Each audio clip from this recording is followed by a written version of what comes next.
A soft crackle snaps you awake. The dim room around you flickers as you rub your eyes, the only available light emanating from your computer. Except that's definitely not your laptop. You're face to face with something older, smaller. A heavy, boxy casing stands on spindly peg legs as its cockeyed rabbit ear antenna searches for a signal. After a brief period of strobing and erratic static, you're greeted with an image of a world unlike your own, with colorful, impossible animals and people you recognize as definitively non-human, all going about their daily lives.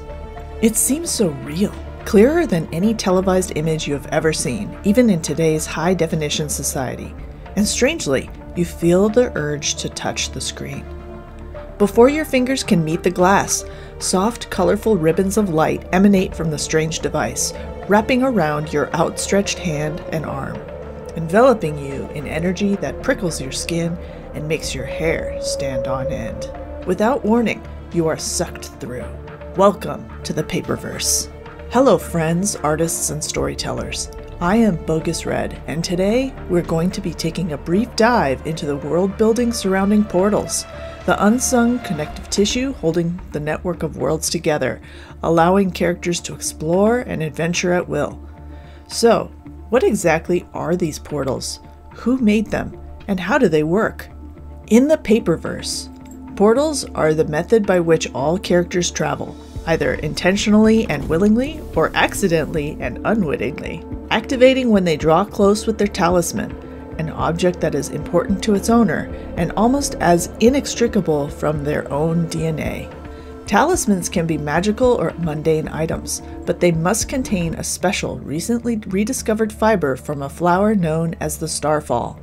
Now propagated and sold across the portals, this rare component can end up almost anywhere, and differentiates a talisman from any other object in the owner's arsenal. From sentimental keepsakes to well-worn tools, to loyal companions that have their partner's back, talismans serve as the key to entering and exploring the Paperverse.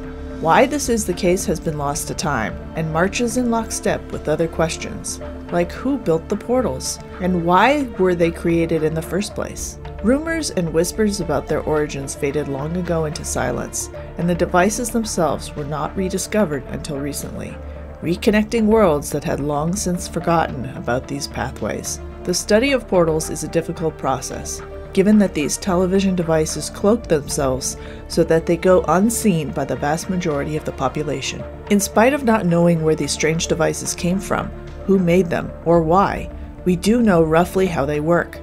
In order to create a stable portal, these incredible powerhouses require an equal flow of all four elemental magics: sky, water, earth, and fire, on both sides of the opening.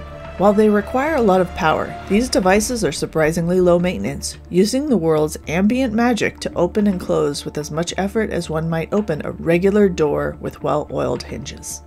Simple, right? But the need to say stable portals implies the existence of unstable portals. Unstable portals involve a phenomenon where the level of magic needed to keep a portal open is inconsistent on one or both sides of the gate.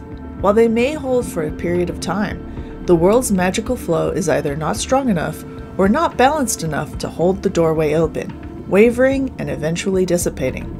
If we consider the parallels between portals and doors, these doors would not only shut after a time, but become locked as well, refusing to open to the normal key. So if you want to visit one of these portals, you need to either wait for the opportune time to enter, or you can use a junket tank, a small energizing glow plug that attaches to the back of the device and injects it with energy, empowering the portal and forcing it open for a limited time so you can go in, do your business, and leave before it closes up again.